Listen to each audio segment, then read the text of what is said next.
Assalamu alaikum bandiraɓe ɓiɓɓe fuutankoɓe.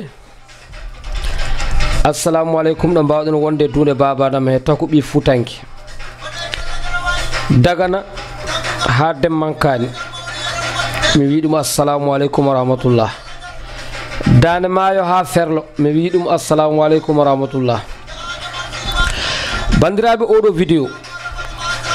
kala ɓi pullo walla gonɗo e Fuuta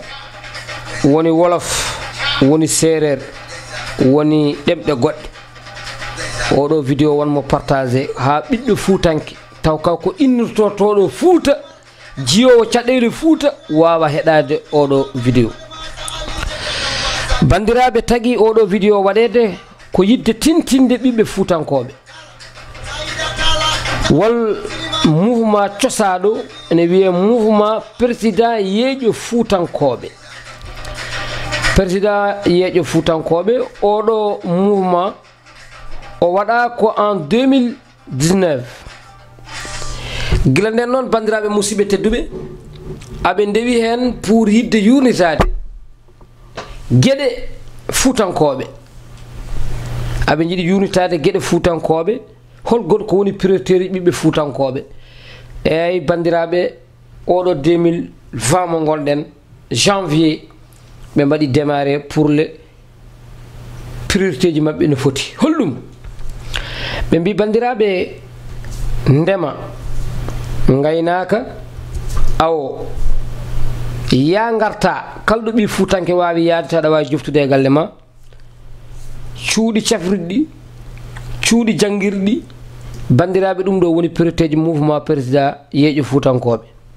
ɓe noddi noon erago kalɗo ɓi fuutanke woni ara renda e mabɓe oɗo association pour daranade ɓiɓɓe fuutankoɓe. So tawi no Fuuta haalatano Fuuta dañi haaloɓe bandiraɓe ko sukaɓe fertuɓe janguɓe anduɓe hande développement Fuuta no yarata ko ɓe ndendi ɓeɗo sukaɓe joguiɓe vision ko pour aroyoɓe janggo sukaɓe aroyoɓe janggo e Fuuta koɓe dañi tampere ko ɓen mbasa dañi tampere. Bandiraɓe ɓe noddi erago noon kala ɓi fuutanke ɗo woni yo ar laamu Macky Sall e laamu arowu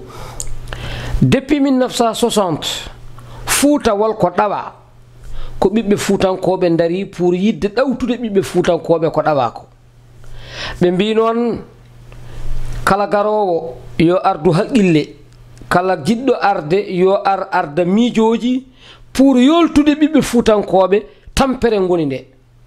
En jetti Allah en jetti immigré ji en jetti jooɗiɓe renoɓe galleji e dariɓe joguiɓe doole kañum mahi jamaji mahi école aji mahi poste de santé kono noon ko Fuuta ɗawa ko kamɓe oɗo mouvement ɓe jiiɗi Fuuta yo ɗawte. ɓe noddi noon erago aɓe jogui conférence de presse to Wourossogui ɗo bandiraɓe le 1er mars aɓe noddi erago kala nanɗo adda doole e balla aɓe jiiɗi noon kala ɗo ɓi fuutanke woni so tawi wawa walliddeɓe e oɗo ñalawma ɓe jogori wadde o kadi wona ɗo no haaɗi kadi wona Wourossogui tan ko région ngaji ɗi foof jeehete kalɗo caɗele goni ɓe jaroto toon ɓe jaɓɓa ɓe jiyen ɓe kolla caɗele gonaɗe nder Fuuta ɗe kamɓe noon noddi bandiraɓe musidɓe tedduɓe nden noon so noddi ene weeli notede hono ɗum ɗo ko ɗum ɗo wonno hande komin gaddanno en ɗum ɗo woni komin jubbanno en bandiraɓe ne mbiye batten haqqille no fewi Fuuta ko Fuuta men so tawi aroɓe ɓe garanno ko funtude en hanki hande noon sukaɓe gandon sukaɓe darima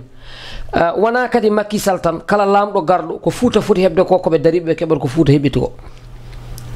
wona Podor wona Bakel wona Raneru wona Ferlo wona Dane Maayo kalɗo caɗele goni ko ɓeɗo sukaɓe ɓiɓɓe fuutankoɓe darima e oɗo combat ɓe noddi kadi ɓiɓɓe fuutankoɓe kamɓe fof ɓe ndenta yoltude hujjade ɓiɓɓe fuutankoɓe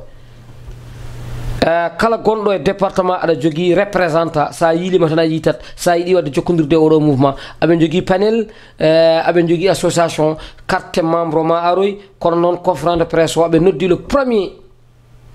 mars bandiraɓe garon e keewal kadi garon e neeti gardon haqqilantagal e diplomatie ha ɓe kaldeten ɓe ganda enen wona kecce jeheten ko jiɗɗen ko heptude ko ɗum garɗen heptude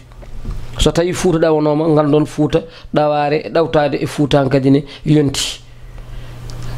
bandiraɓe mi salmini on mi juurima moon mbaɗon partager vidéo mara ɓiɓɓe Fuutankoɓe wonɓe diaspora wonɓe kalɗo mbawi wonde mbawa andude kam ɓiɓɓe ko musanno ɗumen walla yiɗɓe ittude musallo mumen. Assalamu aleykum wa rahmatullah wa taala wa barakatuh.